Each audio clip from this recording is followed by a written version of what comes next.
Sa isla ng Samar, nabalitaan kong sa ilalim ng lupa may kakaibang mundo.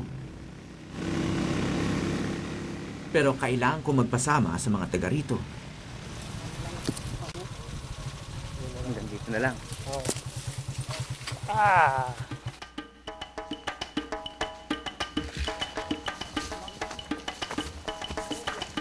Sasamahan kami ng grupo ng Samarenyong pinamumunuan ni Johnny Bonifacio. Buong tapang nilang pinapasok ang kuwebang kinatatakutan ng karamihan, ang Calbiga Caves.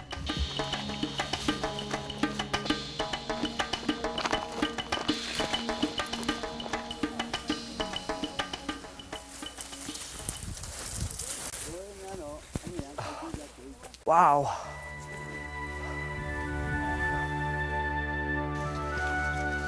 May gubat pa sa paligid niya, ano? Oo, meron pa.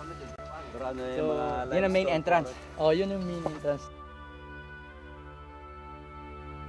So, mga huling text message bago mawala ng signal ng 3 araw. Mga huling mensahe sa mga minamahal.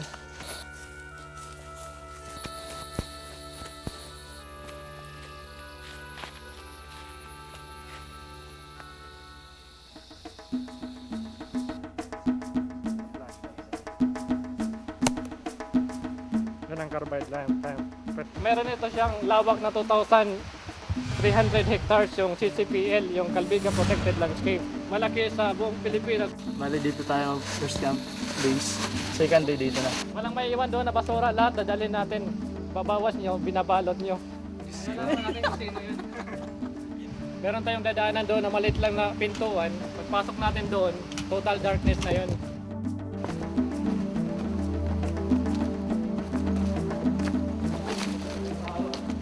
Sa loob ng ilang araw, hindi kami makakakita ng liwanag. Ano man ang mangyari, wala ng contact sa labas. Bababa na tayo sa mundo ng kadiliman.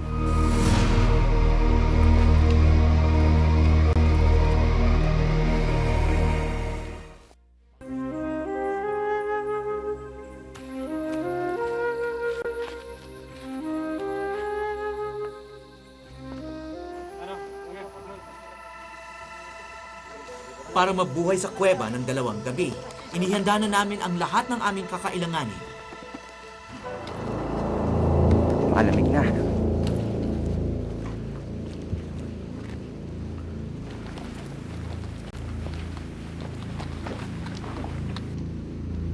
Pababa pa lang, pwede nang madisgrasya. Dito ang daan. Wow. Para walang katapos ang kadiliman. Ang papasukin natin.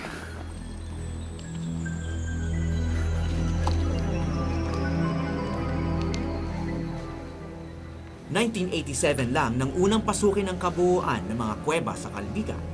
At mga Italianong sayentipiko pa ang nakagawa nito.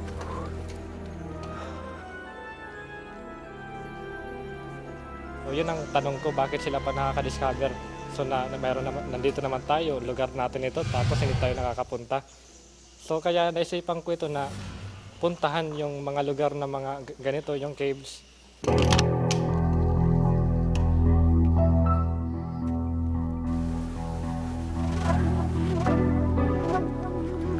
Madulas nga dito. Wow.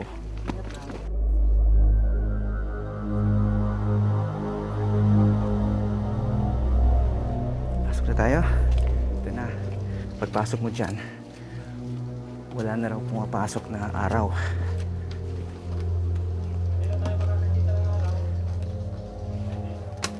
Hindi na tayo makakita ng araw hanggang Lunes.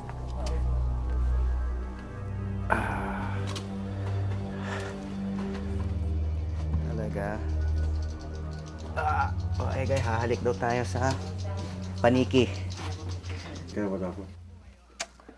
Lahat daw ng mga baguhan dito sa kuweba, kailangan humalik dito sa bato na to bago pumasok.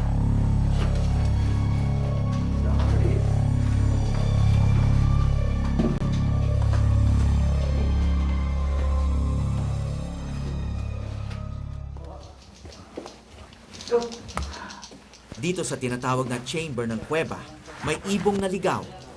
Hindi nito mahanap ang daan palabas. Sa likod ng bato, may kobrang nakaabang na sa kanya.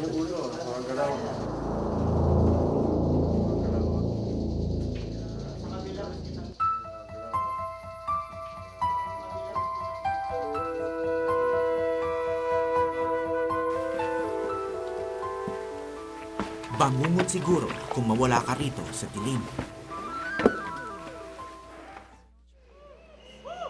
Pero yan ang nangyari kay Ramil Pajarillo at sa dalawa niyang kasama. Dahil wala kaming kasamang guide, naisipan namin huwag tayong pumasok kasi nakakatakot. Hindi tayo handa, wala tayong sapat na mga lightings para pumasok tayo doon. Kasi isang rechargeable lamp at hindi pa na fully charged. Sa isang banda, pictorial, may camera kaming dinala. Nang papalapit talaga kami dito, sa likod kasi ng stage, mayroon siguro doon na underground river doon. Gusto namin puntahan yun talaga. Doon na nag-blink yung rechargeable lamp. Pag nag-blink na yun, stop kami lahat. Total darkness talaga kami, diretso. Nag-blink, total darkness. Paglipas ng mahigit 2 araw, na-rescue rin ng mga sundalo ang 3 magkakabarkada.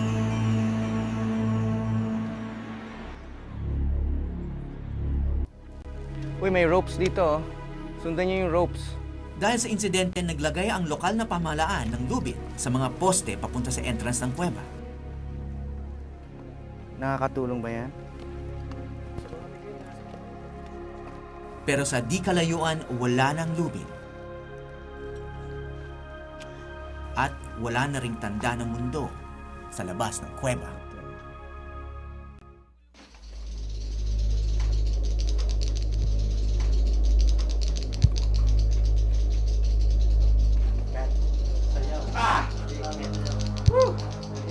Sa loob ng kuweba, madalas hindi mo alam kung ano ang tinatapakan mo.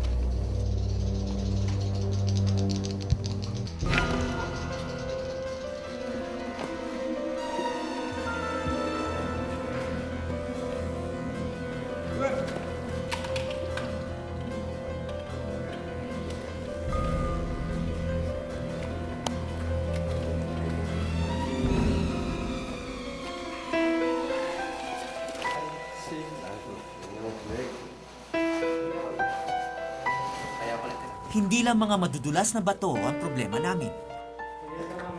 Ito yung tinatawag na snake room, no? Kasi dito kasi yung snake na minsan dyan, yun siya. Kasi naghihintay siya, nag-aabang ng kanyang makakain. Iisa lang siya. Siguro, busog siya. Kaya wala dito. Assistant mo yung katawan ng mga ito. Una yung ulo. Diretso gapa. Hindi pwedeng hindi kami dumaan sa snake room. Snake, dahan-dahan, snake. Relax muna, relax. Buti na lang wala ang bantay nang sumiksik kami rito. Kaya pala tinawag na snake room, no? Oo, ganito. At saka dito, di ka basta pwedeng hilahin, no? Ikaw ang didiskarte.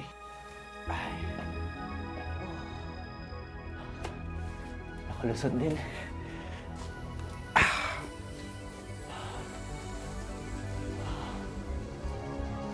Laking kwarto pala rito. Ganda. The time now is already 8:20 in the morning, pero gabi pa dito ah. Pagpunta natin ng Langon, ibang setting din doon. Pagdating natin doon sa pinakatuktok na taas, nandun na yung tinatawag na vertical cliff. Kung titingnan mo siya na pag ganon, sasabihin mo, wala na yata itong daan kasi vertical na, ganito. Pero actually, may talagang daan yan, kakapain mo.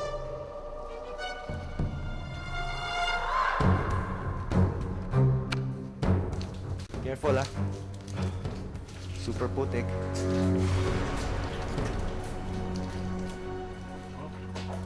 Ano? Kaya? Kaya pa? Oh, wow! Lubog. Dito tayo sa ibabaw. Lulubog tayo dyan. Tama na, adi na. Hawak ka. Sige, nagaling ko yung... Yung isang paa mo. Sige, hawak ka sa akin. Kaya mo? Nagaling ko. Sige. Naiwan yung paka ko eh. Pinaputol. Sandali.